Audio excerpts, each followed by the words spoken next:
Efter att jag har sett många gånger att lärarna ger oss stor kunskap och vi som eleverna har inte gett något tillbaka, har jag bestämt mig idag att offra en dikt till läraren.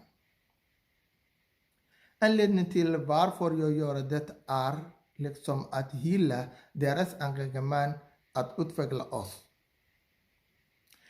Min dikt heter Vikten av läraren. Den börjar så här.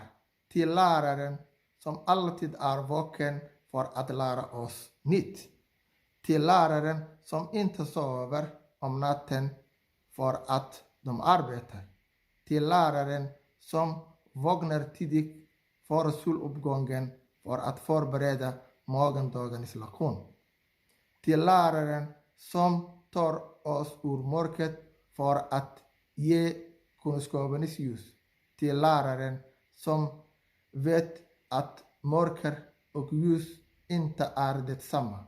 Till läraren som vet att okunnigheten är mörk och kunskapen är ljus.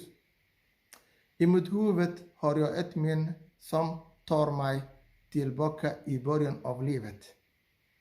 Början på allra min första dag i skolan.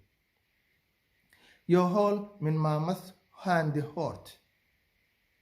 Jag var rädd att släppa henne, men plötsligt höll någon min andra hand. Och det var liksom min lärare som fanns där. Min mor torkade tårarna och tog mig till lektionen.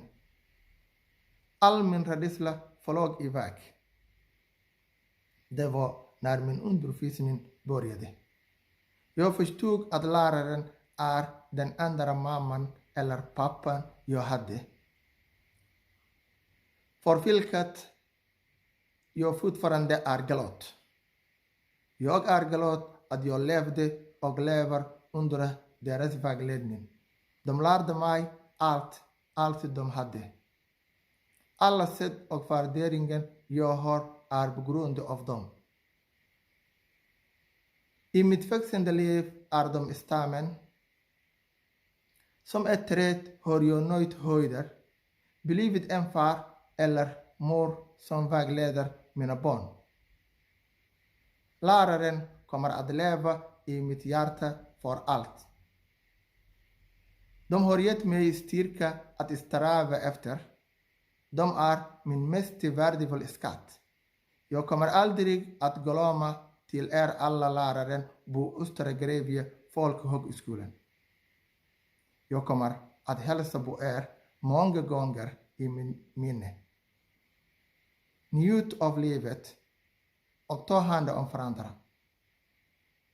Jag vill också önska eller passa på att önska er alla en god jul och ett gott nytt år. Hej då!